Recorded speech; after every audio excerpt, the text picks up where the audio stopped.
اللهم اجعل في قلبي نورا. بسم اللہ الرحمن الرحیم نحمده ونصلی ونسلم علی رسولہ الکریم. مکتوبات امام ربانی مجدد الفسانی شیخ احمد فاروقی سرہندی رحمہ اللہ الباری، جلد اول، حصہ اول، مکتوب نمبر 22. مکتوب میں حضور امام ربانی مجدد الفسانی آپ اولیاء اللہ کی دو قسموں کو بیان فرما رہے ہیں، اور آپ اولیاء اللہ کے دو اقسام میں سے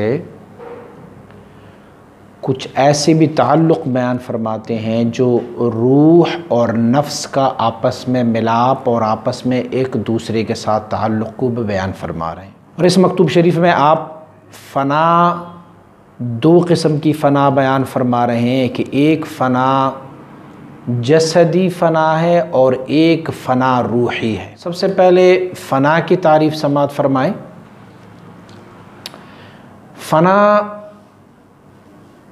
ما سوی اللہ، اللہ کے علاوہ سب چیزوں کو دل کی گھروندے سے نکالنے کو فنا کہتے ہیں. اب ما سوی اللہ میں حضور نبی اکرم صلی اللہ علیہ وسلم بارک کی ذات اقدس بھی ہے، ما سوی اللہ میں ملائکہ اعظام بھی ہے، اولیاء اللہ بھی ہے. کیا ان ساروں کی محبت دل سے نکالنے کو فنا کہتے ہیں؟ فنا ہر اس چیز کو کہتے ہیں جو تیرے اور تیرے رب کے درمیان اس چیز کی وجہ سے حائل واقع ہو جائے. تو جو حائل چیز ہوتی ہے، جو درمیان میں تعلق کو بگاڑنے والی چیزیں ہوتی ہیں، ان چیزوں کو ختم کرنے کا نام فنا ہے. اب حضور سید عالم صلی اللہ علیہ وسلم بارک کی ذات اقدس یا اولیاء اللہ یا والدین یا اپنے عزیز و اقارب یا وہ جو شریعت مطہرہ نے ہمیں جن سے محبت رکھنے کی حکم فرمائی ہے، ان کے ساتھ محبت رکھنا اس وجہ سے کہ یہ محبت مفضی ہے، پہنچانے والا ہے اللہ تک. یہ دنیاوی محبت نہیں ہے، کیونکہ دنیا کی ایک تعلق ہے اور دنیا کی ایک تعریف ہے. چیز دنیا از خدا غافل شدن، نے قماش و نقرہ و فرزند و زن. دنیا کیا ہے؟ جو تجھے تیرے رب سے غافل کر دے.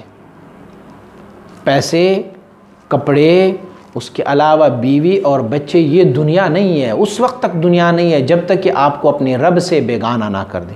تیرے اور تیرے رب کے درمیان اگر یہ فاصل نہ ہو تو پھر یہ دنیا نہیں ہے. ہاں، علم ہے، افتاء ہے، تدریس ہے، پیر بننا ہے، مرشد و خلیفہ بننا ہے، اور یہی چیزیں آپ کی اور آپ کے رب کے درمیان حائل ہو، تجھے تیرے رب سے دور کر لے، تو یہ بھی تیرے حق میں دنیا ہی ہے. بھلے کوئی مال نہ ہو، پیسہ نہ ہو، دولت نہ ہو، اور مال نہ ہو، اولاد نہ ہو، لیکن صرف علمیت ہو آپ کے پاس، اور یہ علمیت تیرے اور تیرے رب کے درمیان حائل ہو جائے، تو بھی یہ دنیا ہی. فنا پھر دو قسم کا ہے.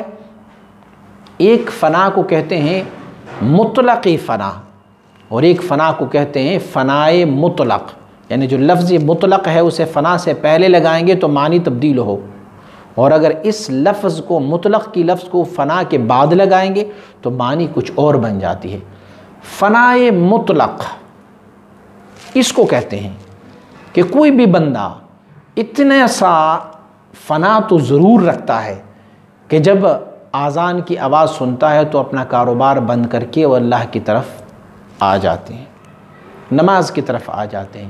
کبھی کبھار وہ اپنا کاروبار بند کر کے اللہ کی کلام کو بھی پڑھتا ہے، کبھی اپنا کاروبار بند کر کے کسی اللہ والوں کے صحبت اور مجلس میں بھی جاتے ہیں. یہ بھی فنائے مطلق ہے. مطلقی فنا عوام کو بھی حاصل ہے. وہ جو راہ سلوک پر نہیں جا رہے ان کو بھی مطلقی فنا حاصل ہے. لیکن فنائے مطلق جب اللہ کسی کو عطا فرما دیتا ہے تو وہ پھر کاروبار بھی کرے، زندگی کے تمام جھمیلے، زندگی کے تمام میلوں میں شریک بھی ہو، لیکن سب کچھ ہونے کے باوجود بھی ان کی دل میں ان کا ایک ذرہ بھی خیال نہ ہو، اسے کہتے ہیں فنائے مطلق. حضور شاہ نقشبند رحمۃ اللہ تعالی کے بارے میں تذکرہ ہے کہ آپ فرماتے ہیں کہ میں نے منا کے شہر میں ایک ایسے بندے کو دیکھا جس نے 50,000 درہم کی خرید و فروخت کی، مگر میں نے اسے ایک لحظہ بھی اللہ رب العزت کی ذکر سے غافل نہیں پایا۔ تو اسے کہتے ہیں فنا۔ یہ آپ کی ذات اقدس خود تھی، لیکن آپ مبارک اپنی انکسار نفس کی وجہ سے نہیں فرما رہے ہیں کہ یہ میں ہوں، لیکن آپ کی ذات اقدس میں اللہ نے یہ کمال۔ تو دیکھیں فنا اتنا ہے کہ کاروبار بھی کر رہا ہے، زندگی کی خرید و فروخت بھی کر رہے ہیں، سارا کچھ کر رہے ہیں، لیکن ایک لحظہ بھی اپنی یار اپنی رب سے غافل نہیں ہے۔ اسے فنائے مطلق کہتے ہیں، اور ایک مطلقی فنا ہے جو سارے لوگوں کو حاصل ہوتا ہے۔ کبھی کبھار نماز کے لیے آ جاتے ہیں دکان بند کر کے، کبھی اپنے کاروبار بند کر کے اللہ کے ذکر کے لیے بھی آ جاتے ہیں، تو یہ مطلقی فنا ہے، اور مطلقی فنا سارے لوگوں کو حاصل ہے۔ اب فنا دو قسم کے ہیں، ایک کو فنا کہتے ہیں جسدن جسم کی فنا، اور ایک کو فنا کہتے ہیں روحی۔ جسدی فنا اور روحی فنا یہ دونوں ہمیں حضرت امام ربانی مجرد ثانی رحمۃ اللہ تعالی اس مکتوب شریف میں بیان فرما رہے ہیں۔ پھر دوسرا سٹیپ آپ فرما رہے ہیں کہ اولیاء اللہ بھی دو قسم کے ہیں۔ ایک اولیاء اللہ وہ ہے جس کو کہتے ہیں مستہلکین، ایک اولیاء ہے اسے کہتے ہیں مرجوعین۔ مستہلکین اولیاء کی معنی یہ ہے، وہ کون سے اولیاء اللہ ہے؟ وہ اولیاء اللہ ہے جو اللہ رب العزت کی وصل و قرب میں جاتے ہیں، ان کے عروجات تام ہو جاتے ہیں، اللہ کی وصل و قرب میں چلے جاتے ہیں، اور پھر اسے واپس رجوع الی الخلق، رجوع الی المخلوق نہیں کرتے، بلکہ وہاں پر مستہلک و مستغرق ہو جاتے ہیں۔ مستہلکین کے معنی جو ایک بندہ کسی چیز میں اپنے آپ کو ضم کر دیتا ہے، مستغرقین جیسے پانی میں بندہ غرق ہو جاتا ہے، ویسے ہی یہ اللہ کے ولی جو ہوتے ہیں یہ عروجات میں چلے جاتے ہیں، اور عروج کے بعد ان کی کوئی نزول نہیں ہوتی مخلوق کی رشد و ہدایت کے لیے، تو ان اولیاء اللہ کو مستہلکین اولیاء کہتے ہیں۔ اسے کہتے ہیں کامل، لیکن وہ مکمل نہیں کہلاتے، اسے مکمل کا لفظ نہیں کہا جا سکتا۔ اور دوسری طرح کے جو اولیاء اللہ ہے اسے کہتے ہیں مرجوعین، جو واپس رجوع کر لیں۔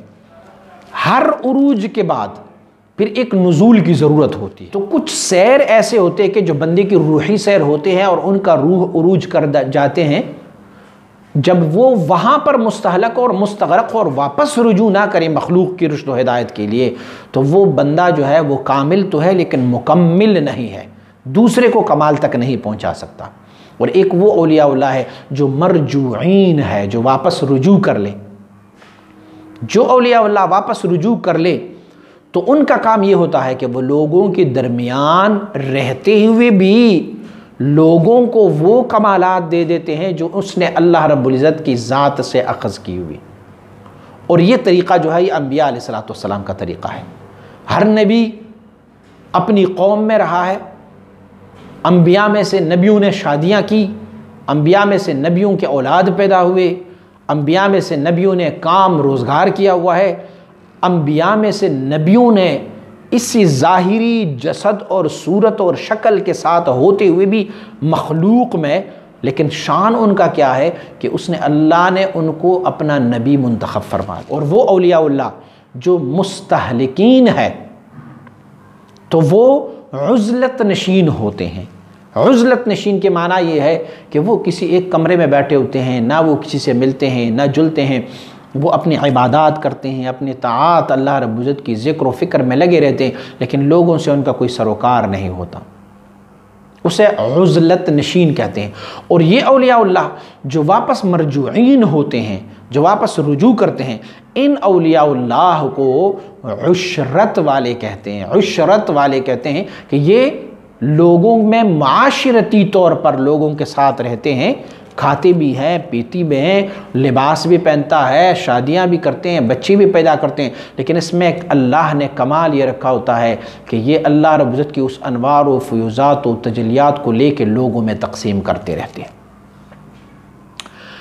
اور دونوں کے بارے میں امام ربانی مجدد ثانی رحمۃ اللہ تعالی کا ایک فیصلہ اور بھی ہے. آپ فرماتے ہیں وہ اولیاء اللہ جو مستحلقین ہے، جنہوں نے واپس رجوع نہیں کی، وہ اولیاء شاہراہ ولایت پر گئے ہیں. اور وہ اولیاء اللہ جو مرجوعین ہے، جو واپس رجوع کر لے، ان اولیاء کو اللہ کریم نے شاہراہ کمالات نبوت پر ڈالا ہوا ہے. کیونکہ نبوت کا منصب یہ ہے کہ وہ رب سے اخذ کرتے ہیں اور مخلوق میں تقسیم کرتے ہیں. رب سے ملانے کا ایک ذریعہ اور واسطہ ہوتا ہے، یہ ایک وسیلہ ہوتا ہے. لہٰذا یہ اولیاء اللہ جو ہے اس کو کہتے ہیں مرجوعین.